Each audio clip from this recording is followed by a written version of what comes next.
Goeiemôre broers en susters. Goeiemôre. Ek hoop dit gaan goed met almal. Lyk of die ysbeer is 'n bietjie onder ons gevang het. Maar dis 'n voorreg dat ons hier kan saam wees. Daar's enkele afkondigings. Die offergawes onder die diens is vir diens van barmhartigheid en by die deure vir die GKSA Sustentasiefondse. Dan die afkondiging dat Hans Kreer ter approbasie voorgehou word as ouderling. Die oggendbybelstudie hierdie eerskomende Woensdag die 10de, 9:30 die oggend in die saal. En dan steeds soek ons na iemand wat kan help met die versorging of reëlings van die versorging van die kerktuin. So enigeen wat kan help met asseblief vir Dominee Dion kontak. Die studente van Stellenbosch is weer van Vrydag af vir 'n week op 'n uitreiking in Oudtshoorn. Ons help hulle met reëlings om besoeke in Oudtshoorn te doen. Hulle besoek ons volgende Sondag en ons versoek die lidmate wat kan om asseblief weer 'n bordjie eetgoed saam te bring volgende Sondag dan vir die studente van Stellenbosch se gemeente. Voorbidding, oom Emil Loupser herstel nog van sy heupoperasie. Ons bede dat hy mooi sal herstel. En dan dink ons aan Tannie Ida Pretorius met haar rug en die chemobehandeling steeds en ook ons voorbidding aan Ida. Die enigste verjaarsdag die week is Hanlie van Niekerk vandag. Aan haar hartlik geluk. En dan hartlike dank aan die fondsinsameling diensgroep vir die reëlings van Vrydag se curry en reisverkoping, as ook die lidmate wat curry en reis gemaak het en die verkoping ondersteun het.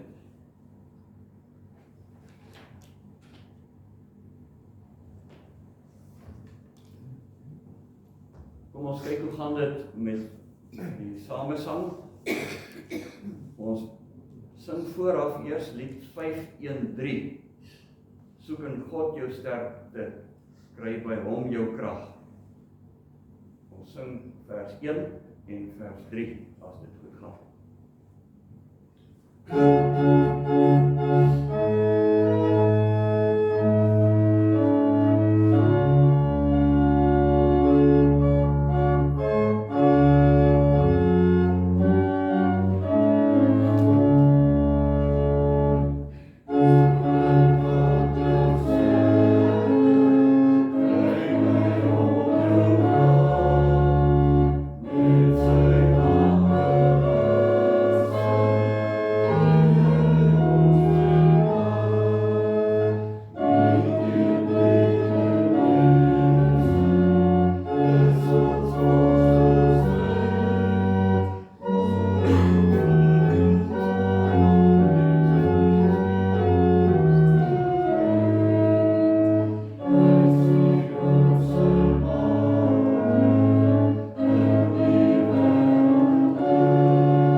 Ons het hom al van tevore ook gesing.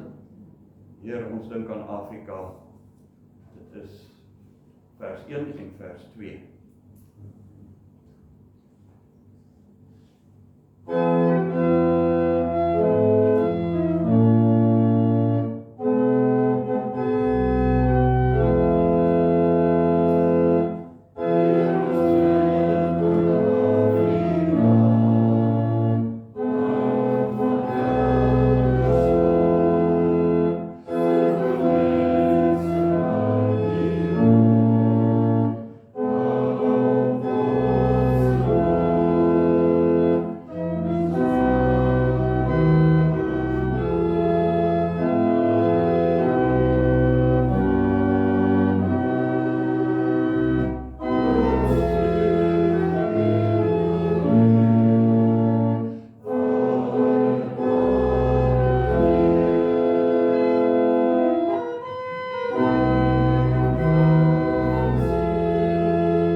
Ons hulp kom van die Here wat die hemel en die aarde gemaak het en wat trou bly tot in ewigheid. Geliefdes, genade, barmhartigheid en vrede van God ons Vader en ons Here Jesus Christus deur die kragtige werking van die Heilige Gees. Amen. Kom ons sing tot sy lof, Psalm 150 verse 1 en 3. Loof God, loof sy naam alom, loof hom in sy heiligdom. En ook vers 3, loof God, dit is sy bevel, met die helder simbolspel en dan met al die instrumente waarmee ons dit kan doen. Psalm 150 verse 1 en 3.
Saam ons geloof, elkeen dink oor sy eie vaste geloof en sê dit in die hart saam, en dan bevestig ons wat ons bely het deur onmiddellik daarna te sin, Lied 292 vers 1, my enigste troos in lewe en in dood, is dat ek aan Jesus Christus behoort.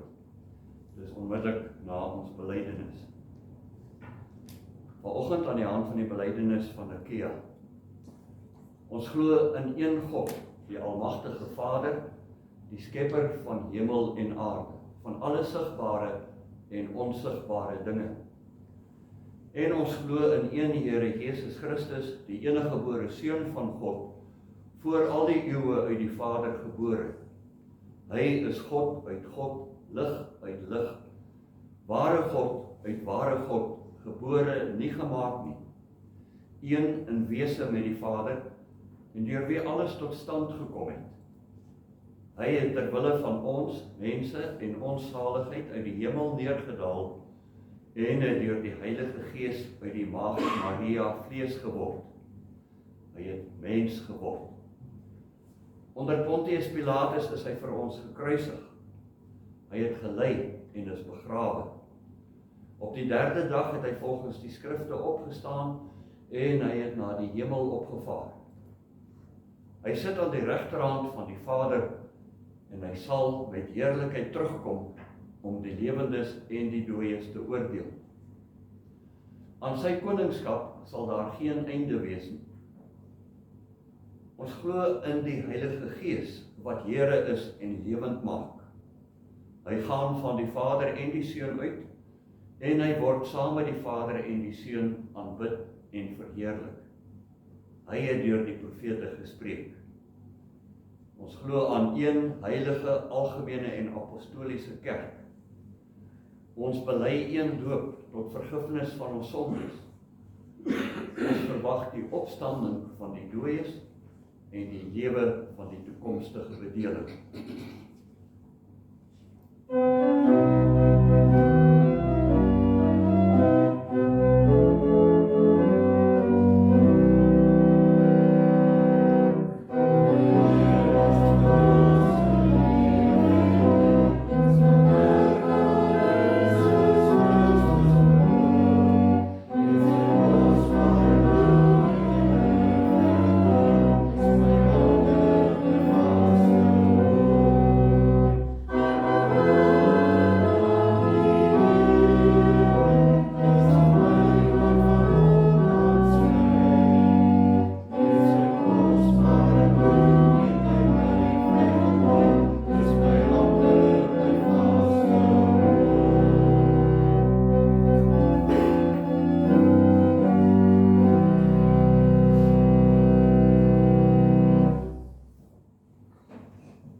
Ons verootmoedig ons voor die Here, dink na oor ons lewe en ons lewensingesteldheid, soos hy dit bedoel het met die 10 gebooie wat hy ons gegee het vanoggend uit Deuteronomium 5. En die wese daarvan is dat jy die Here jou God moet lief hê met jou hart en jou siel, jou verstand en al jou krag en jou naaste soos jouself.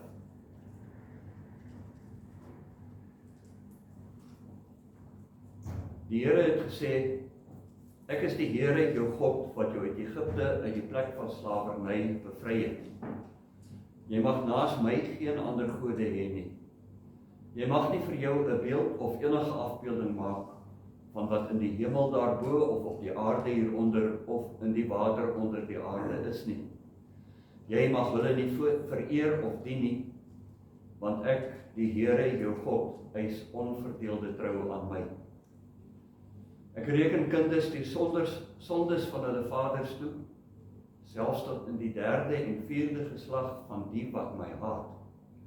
Maar ek betoon my liefde tot aan die 1000ste geslag van die wat my liefhet en my gebooie gehoorsaam.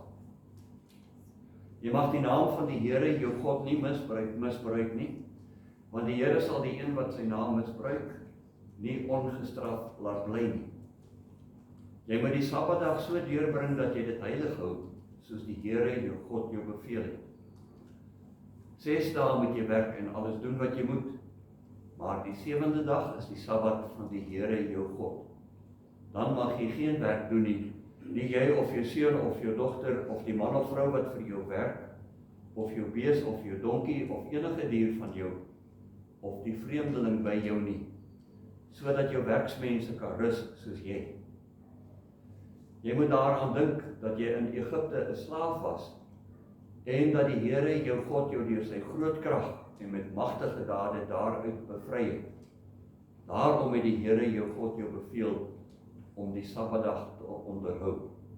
Met ander woorde as 'n herdenking van ons bevryding. Eer jou vader en jou moeder soos die Here jou God jou beveel het.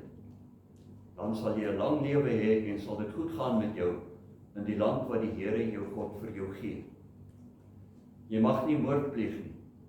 Jy mag nie egbreek pleeg nie. Jy mag nie steel nie. Jy mag nie vals teen 'n ander getuig nie. Jy mag nie iemand anders se vrou begeer nie. Jy mag nie sy huis begeer nie, ook nie sy grond, sy slaaf of slavin, sy bees of donkie, of enigiets anders wat aan hom behoort nie. Kom ons beroep ons nou op die Here se genade met die sing van Psalm 130, eerste omdigting verse 1 en 2, dat ons nietig is en ons pleit om sy leiding, maar ook dankbaar is dat hy vergewe en ons sonde nie toereken nie ter wille van Jesus Christus.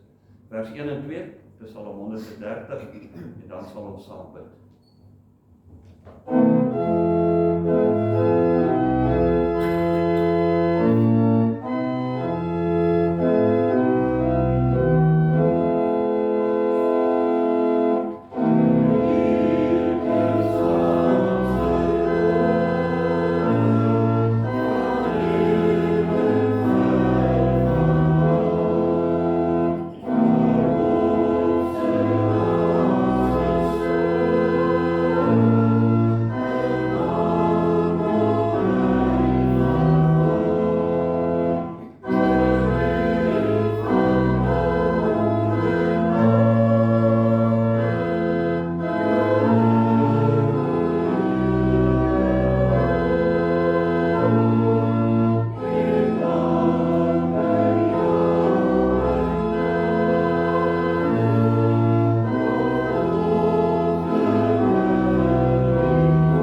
So Here, pleit ons by U, en ons kom met dankbaarheid, want U het ons nie maar net uit 'n huis van slawerny bevry nie, U het ons bevry van die ewige dood, van die mag van die sonde en die Satan, sodat ons deur U Gees kan lewe in die versoening van ons Here Jesus Christus. Dat ons weet ons is bevry met U versoen. U het ons aangeneem as U eie kinders. Here, dit is waarom ons elke Sondag hier byeenkom. Dit is waarom ons U aanbid. Omdat ons U kinders is, omdat ons weet ons is geheel en al van U afhanklik. Dankie vir U liefde, U genade, dat U na ons toe gekom het. Want U leer ons ook dat niemand na U toe kan kom as U hom nie trek nie. U leer ons dat ons nie die brood van die lewe kan ontvang as U dit nie vir ons gee nie. En U het U Seun gegee as die voedsel van die ewige lewe.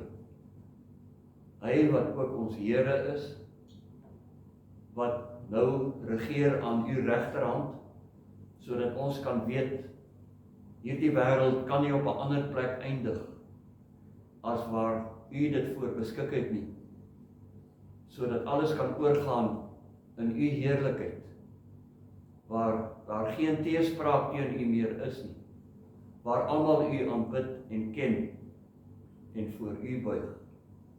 Ons buig voor U, Here, en ons praat ook nou met ons uit U woord.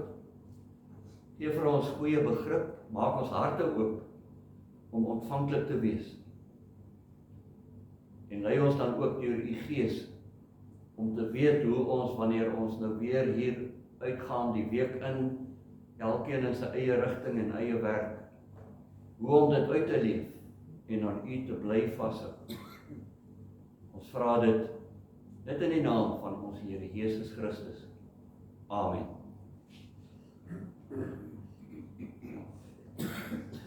Kom ons sing ook in die leiding van die Heilige Gees lied 151 vers 2 om te bid dat die Here ons deur sy woord sal aanraak.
Ons skriflesing vanoggend is Johannes hoofstuk 6, die evangelie soos wat Johannes dit aan ons oordra.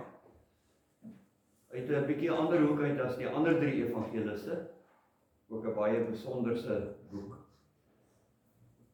Dit is belangrik, ons kan nie alles lees nie, gaan lees gerus, maar die hele hoofstuk by die huis, want dit vorm 'n eenheid en dit trek saam in ons teks, ook die dele wat ons nie lees nie.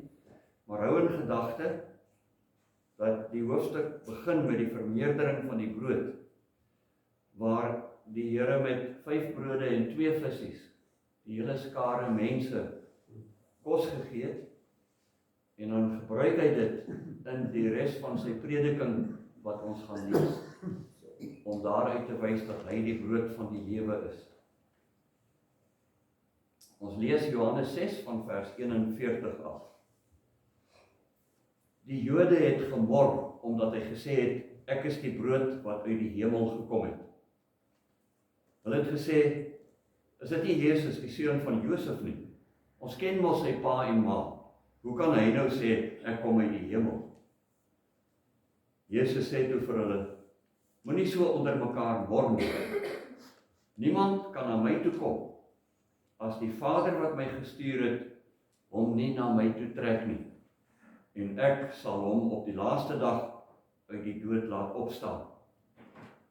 By een van die profete staan daar geskrywe, en hulle sal almal mense wees wat deur God geleer is. Elkeen wat na die Vader geluister en van hom geleer het, kom na my toe. Dit wil nie sê dat iemand anders al die Vader gesien het nie. Net hy wat van God afkom, hy het die Vader gesien. Dit verseker ek julle, wie in my glo, het die ewige lewe. Ek is die brood wat lewe gee. Julle voorouers het in die woestyn manna geëet en tog gesterwe. Maar hier is die brood wat uit die hemel kom, sodat 'n mens daarvan kan eet en nie sterwe nie. Ek is die lewende brood wat uit die hemel gekom het. As iemand van hierdie brood eet, sal hy ewig lewe. En die brood wat ek sal gee, is my liggaam. Ek gee dit, sodat die wêreld kan lewe. Die Jode het toe onder mekaar begin stry en gesê, hoe kan hy sy liggaam vir ons gee om te eet? Maar Jesus sê vir hulle, dit verseker ek julle, as julle nie die liggaam van die Seun van die mens eet en sy bloed drink nie, het julle nie die lewe in julle nie. Wie my liggaam eet en my bloed drink, het die ewige lewe, en ek sal hom op die laaste dag uit die dood laat opstaan.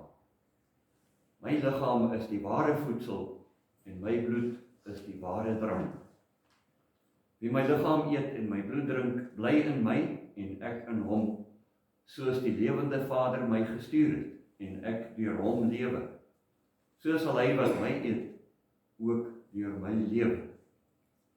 Hierdie brood wat uit die hemel gekom het, is nie soos die manna wat julle voorouers geëet het nie.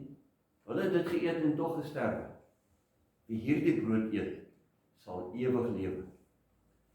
Dit het Jesus gesê toe hy die mense in die sinagoge in Kapernaum geleer het. Toe hulle dit hoor het, baie van Jesus se disippels gesê, wat hy nou sê, is daarom te erg. Wie kan daaraan gehoor gee? Jesus het van self geweet dat sy disippels hieroor mor, en hy sê vir hulle, skrik dit julle af? Wat dan nog, as julle die Seun van die mens sien opvaar na waar hy voorheen was? Dit is die Gees wat iemand lewend maak. Die mens self kan dit nie doen nie. Wat ek vir julle gesê het, kom van die Gees en gee lewe. Maar daar is party van julle wat nie in my glo nie. Jesus het immers van die begin af geweet wie dit is wat nie glo nie, en wie dit is wat hom sou verraai. Verder het hy gesê, en hier begin ons teks ook, daarom het ek vir julle gesê, niemand kan na my toe kom as die Vader dit nie aan hom gegee het nie. Hieroor het baie van sy disippels omgedraai huis toe, en nie meer saam met hom gegaan nie. Toe vra Jesus vir die 12, wil julle nie ook weggaan nie? Simon Petrus het hom geantwoord, Here, na wie toe sal ons gaan? U het die woorde wat ewige lewe gee. En ons glo vas, en ons weet, dat u die Heilige van God is. So daar is ons teks. Jesus het daarop vir hulle gesê, het ek nie self julle 12 uitgekies nie, en een van julle is 'n duiwel. Hy het Judas, die seun van Simon Iskariot, bedoel, want hy sou hom verraai, hy wat een van die 12 was. Vers 65 tot 69 ons teks. Die disippels, baie van die disippels wat omgedraai het huis toe, en Jesus wat vir die 12 vra, wil julle nie ook weggaan nie? En dan die antwoord van Petrus, hierdie belydenis, na wie toe sal ons gaan? U het die woorde wat ewige lewe gee, en ons glo vas en weet, dat u die Heilige van God is. Liefdes in ons Here Jesus Christus, Dit moes baie indrukwekkend gewees het toe Jesus so rondgegaan en gepreek het. En hierdie groot skares mense het agter hom aangekom en aan sy lippe gehang as hy gepreek het. Hulle was baie beïndruk. En hy het met gesag gepreek, want hulle het gesê byvoorbeeld toe hy sy groot bergpreek afsluit, die skare was verbaas oor sy onderrig, want hy het hulle geleer soos 'n man met gesag en nie soos hulle skrifgeleerdes nie. Toe die mense het iets verwag, hulle het sekerlik gesê, hier kom 'n ding. Maar dan begin daar 'n vreemdsoortige tendens. Die mense begin wegraak. Sy volgelinge raak al hoe minder. Hulle begin hom verlaat. En hier waar ons nou gelees het, sê hulle nee, wat hy nou preek is te erg. En toe het baie weggeloop. Want hier word gepraat van sy disippels wat weggaan. Onthou daar was die 12 disippels wat naby aan hom geleef het, sy binnekring wat hy opgelei en voorberei het om die apostels te word vir wie hy sou uitstuur. Maar baie ander het hom gevolg wat ook disippels genoem word. 'n Disipel is maar volgeling of leerling. En van die ander wat in die buitekring was, het baie weggegaan. So word dit al hoe minder. Nou, waar ons tot hier gelees het, net die 12. Bietjie later in Getsemane, neem hy net die heel binnekring van 3 saam, wat saam met hom is waak, en hulle raak aan die slaap, staan hy alleen in sy bloedsweet angs. En toe tydens sy verhoor, is net Petrus daar agterlangs, en hy sê, ja, ek ken hom nie, ek is nie saam met hom nie, en hy verloon hom. En dan is hy dood, gekruisig. Almal is verslae, van die hele beweging het niks gekom. En kan jou indink hoe sou dit gegons het onder die bevolking? Wat het nou van alles geword? Vandag sal die media sê, hy was nie in staat om by sy tyd aan te pas nie. Hy het nie gesien dat die mense iets anders wil hê nie. En so gaan dit, sal hulle sê, met 'n kerk wat hom nie skik volgens sy mense se behoeftes nie. Maar die opvallendste hier is Jesus se siening. Dat hy omdraai na die 12 toe en vir hulle vra, wil julle nie ook weggaan? Sy naaste getroues, sy staatmakers. Hy bedoel daarmee iets wat neerkom op iets soos dit toe. Gaan julle dan nou ook maar? Almal wil nou gaan. En hy doen dit nie sinies nie, of uit teleurstelling nie. Dit gaan nie daarvoor vir hom dat hy navolgers verloor nie.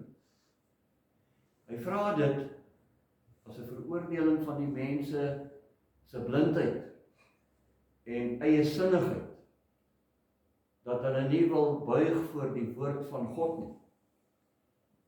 Omdat hulle nie wil glo, hy is Here nie, die brood van die lewe, en in baie grafiese taal, maar is alles beeldspraak, sê hy, julle moet my eet, my liggaam, my bloed.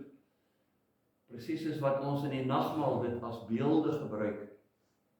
En dit beteken dood eenvoudig, glo dat my liggaam wat vir julle gebreek is, my bloed wat vir julle gevloei het, sodat ek sterf, dat ek op daardie manier vir julle lewe gee en julle verlos uit die dood. Hy veroordeel hierdie blindheid, die weiering van mense om nie in hom te glo nie. Maar onvoorwaardelik glo in God en in die verlossing wat hy bewerk in sy seun, of niks. Die kerk, die Here se koninkryk, kan nie kompromieë aangaan. Liewers niemand nie, as dat die koninkryk van sy Vader moet aanpas by eie sinnige mense wat dit wil hê soos hulle dit verkies. Want broers en susters, sodra die koninkryk van God aanpas by wat mense wil hê, is dit nie meer koninkryk van die hemel nie. Dan help alles ons nou niks. Dan sit maar weer die pad van die mens, waar die mens sy eie God wil wees. Die pad van Adam en Eva wat na die slang luister en nie na God nie. Daardie pad wat uitloop op veroordeling en dood. Waarom loop die mense? Dis nie omdat hulle die prediking nie verstaan nie. Hy preek besonder verstaanbaar. Hy gebruik beelde, gelykenisse.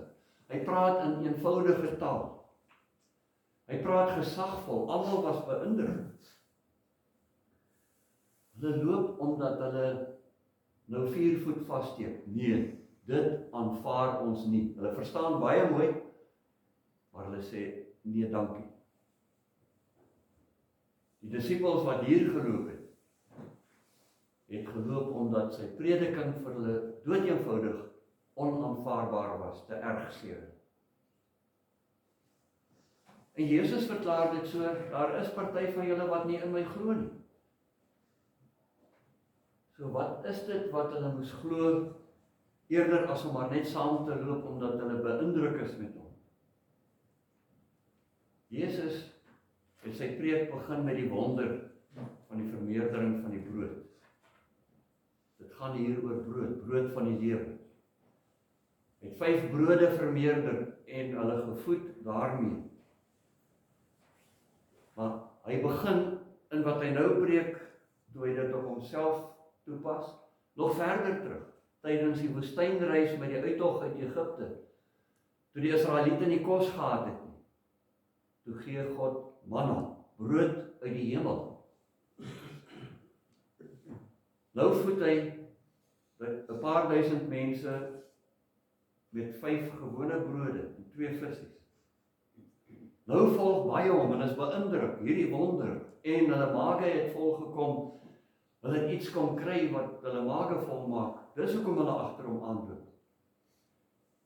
Maar toe Jesus dit nou gebruik om vir hulle te sê, nie die manna nie, nie die brood wat julle nou geëet het en hoekom julle agter my aanloop nie, maar ek is die ware brood.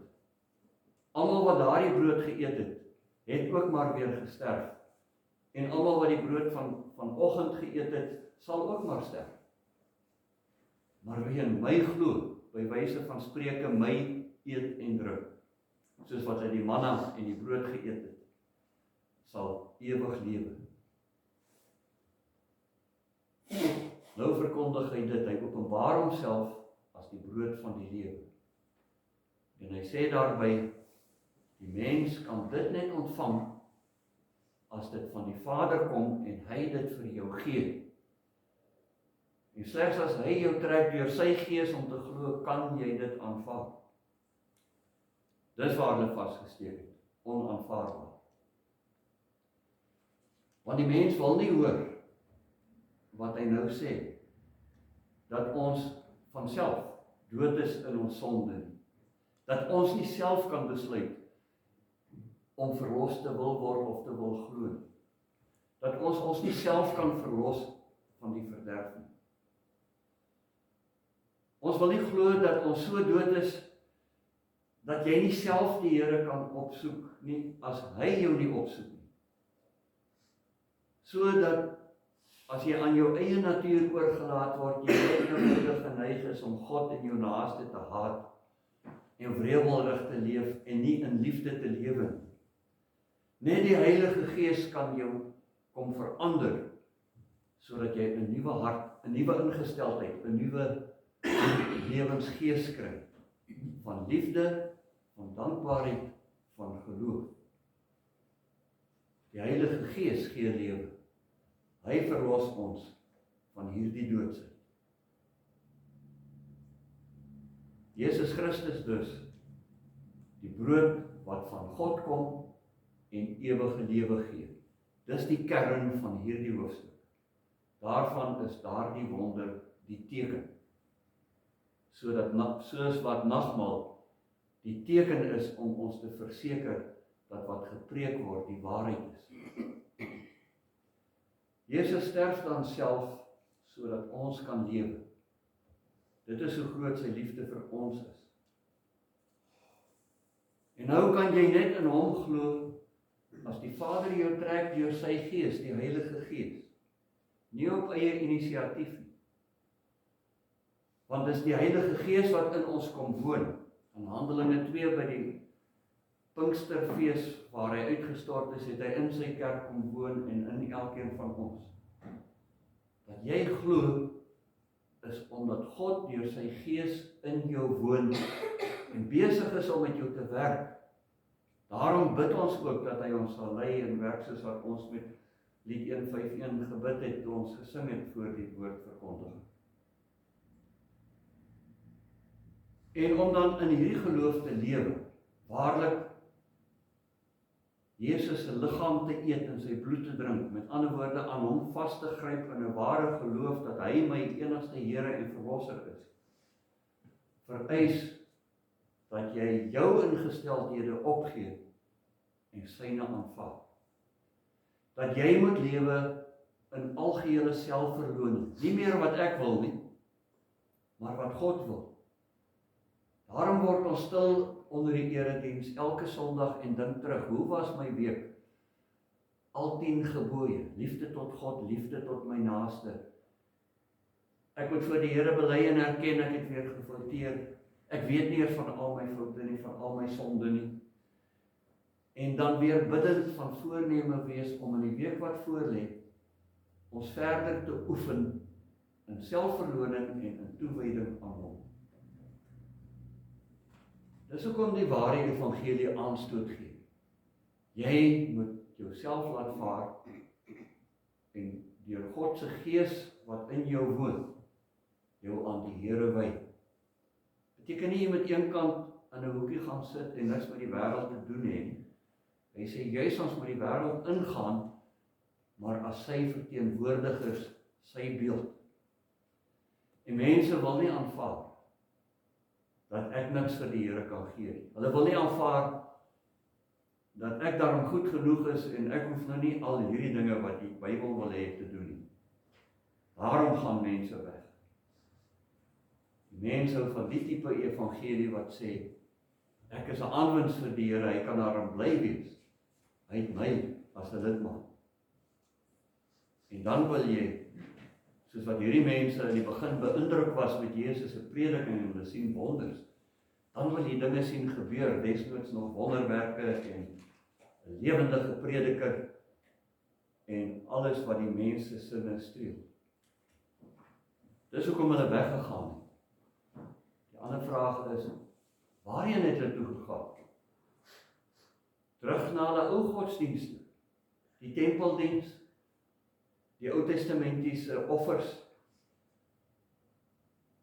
en waar hulle onder leiding van die fariseërs en die priesterhoofde baie godsdienstig en vroom die handelinge van godsdienst gedoen het, maar intussen mekaar uitgebuit het, oneerlik was met geld en liefdeloos.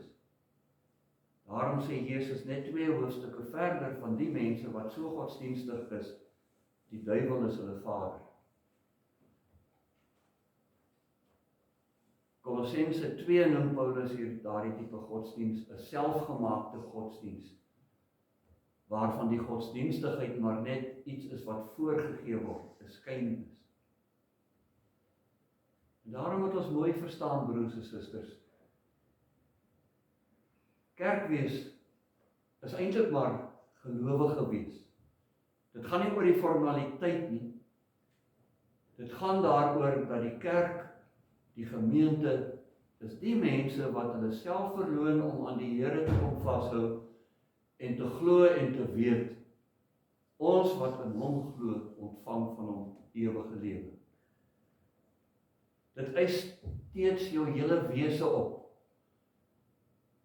Jou hart en siel, jou krag, jou verstand, met alles wat jy is, moet jy God lief hê, jou naaste lief hê. Jy moet jouself as 'n lewende offer aan God gee. En die hartseer is dat daar steeds baie valse leraars is, die wrede wolwe in skaapsklere, wat baie mense mislei weens die mens se liggelowigheid.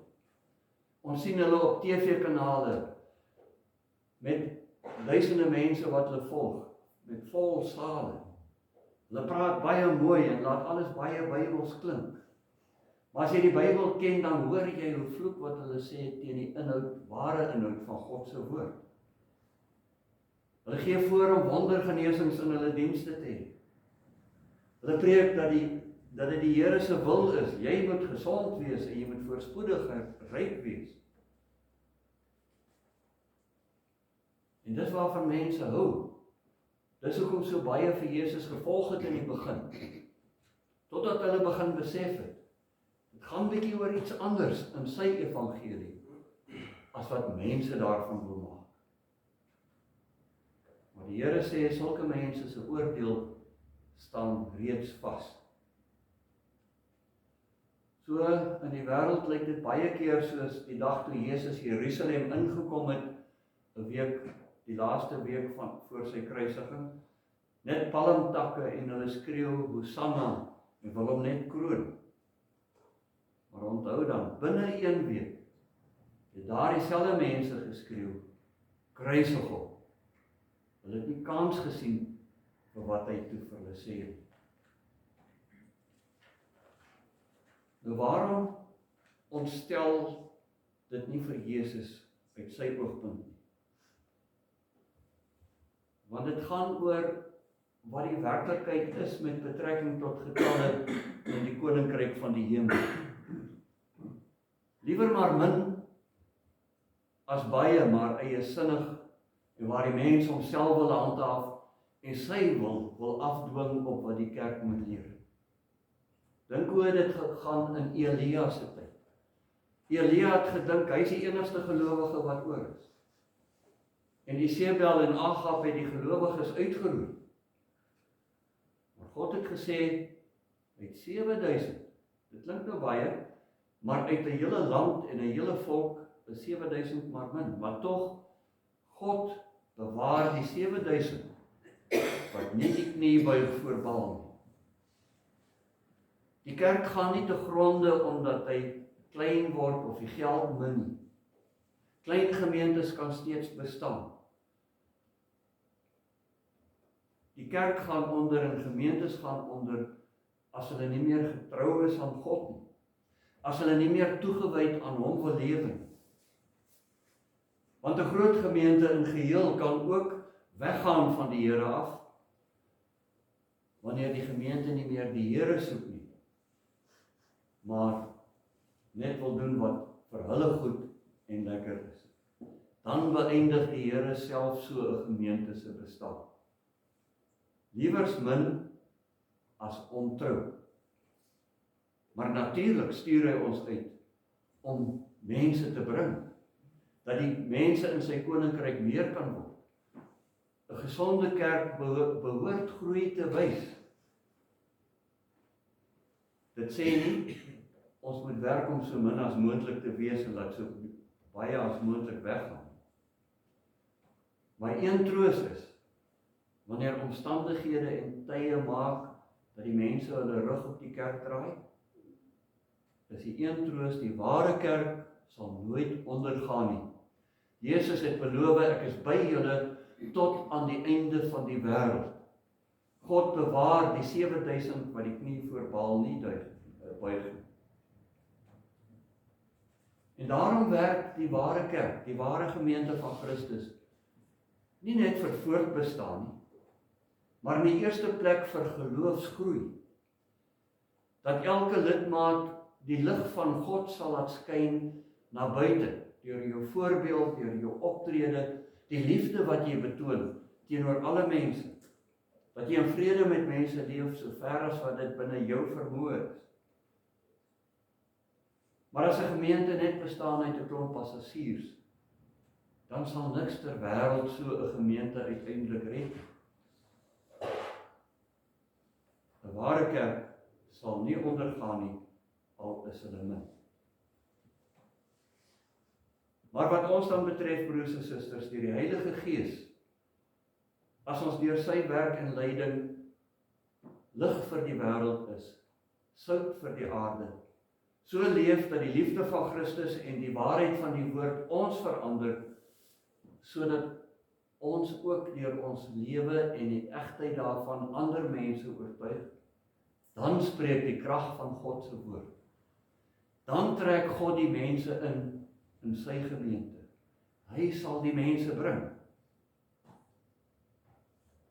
Maar as ons die pad loop, van word soos wat mense daarvan hou, van alles maar verdra, of dit ooreenstem met God se woord of nie, dan kan jy dalk mense trek, so die mense agter Jesus aanloop, totdat hulle besef het waaroor gaan dit werklik. Maar die mense wat jy trek, sal dan maar later ook weer verder trek, na iets lekkerders as wat jy kan bied. Ons moet dus besef, as ons getrou kerk is, dan sal daar sekere mense wees, wat nie wil saamgaan nie. Want die Here se vereistes, jy moet jouself aflê, en beeld van Christus word, is net te erg vir die natuurlike mens. Elke keer, as ons dan hier lees, moet ons skrik en onsself verantwoord. Want die Here vra, wat van julle? Wil julle nie ook maar weggaan nie? Elke keer wanneer ons geloof bely, Sondagoggende, soos vanoggend weer, dan verklaar jy deur jou geloof met jou mond, waar jy staan voor God. Die vraag wat Jesus ons vra, kom dit uit jou hart. Is jy eg? Is jy opreg daarmee?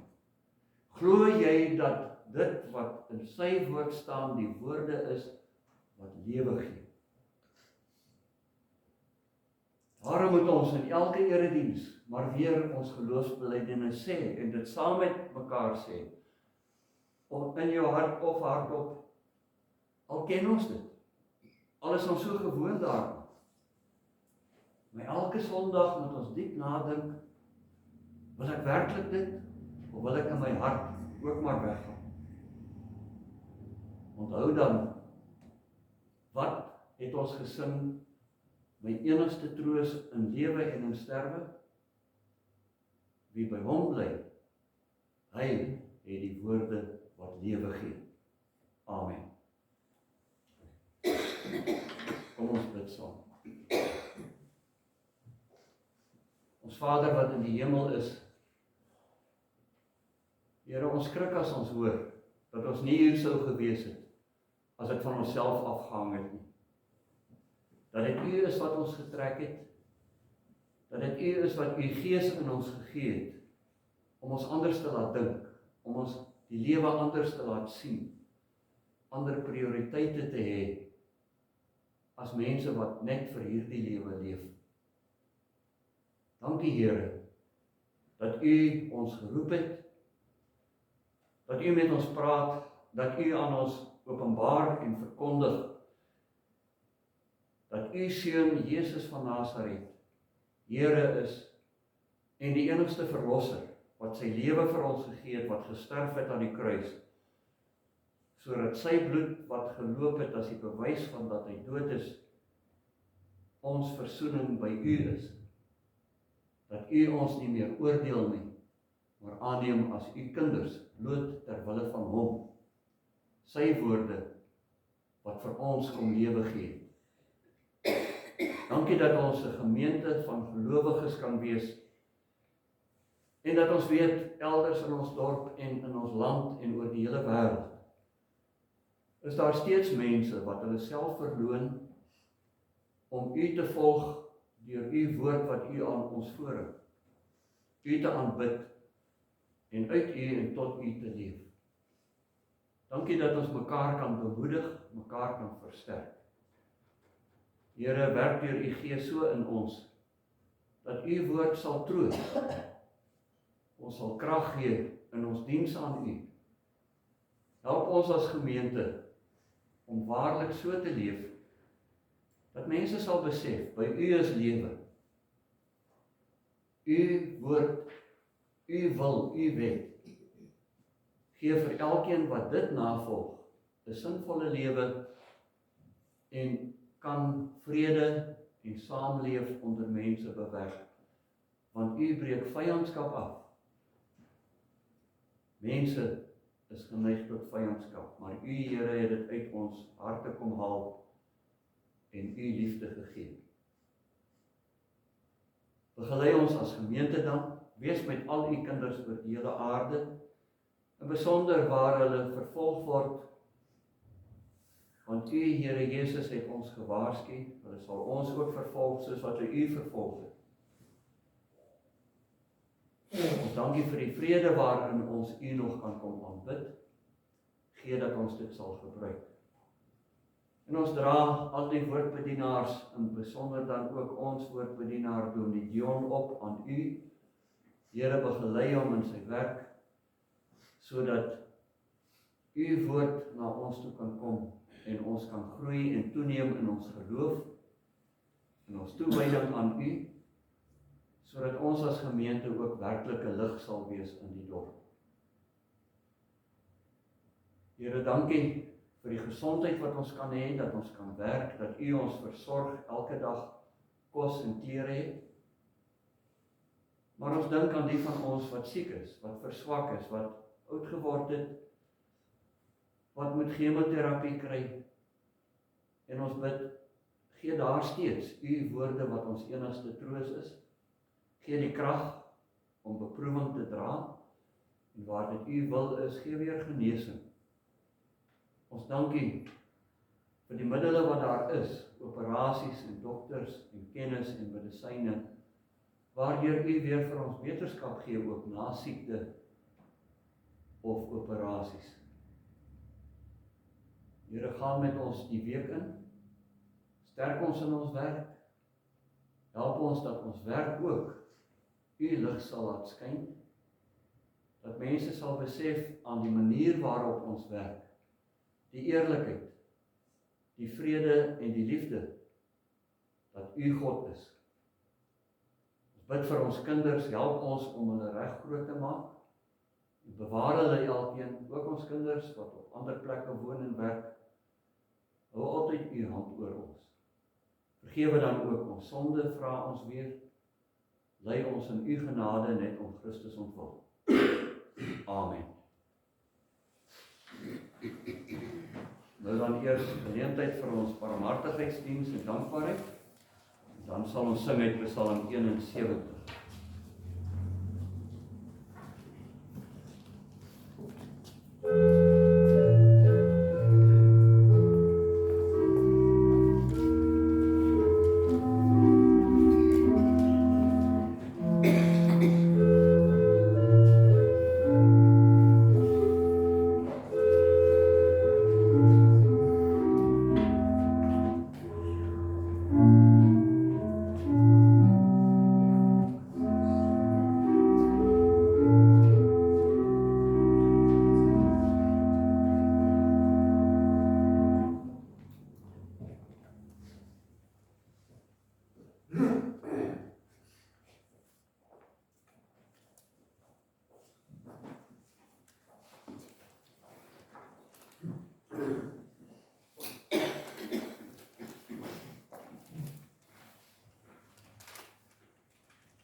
Die tweede omdigting van Psalm 71, verse 2, 3 en 8.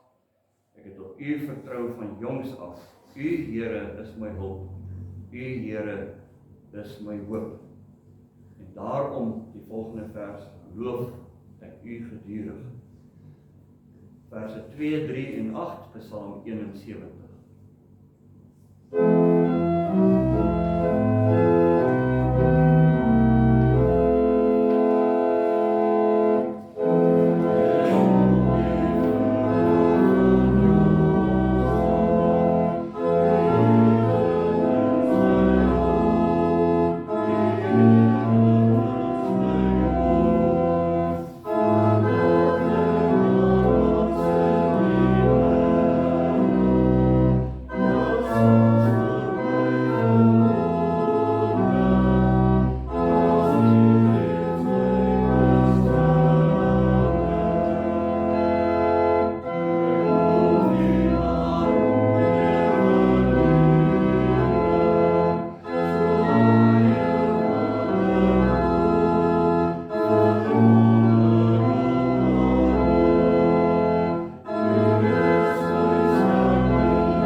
ons Here Jesus Christus en die liefde van God en die gemeenskap van die Heilige Gees sal by julle almal wees.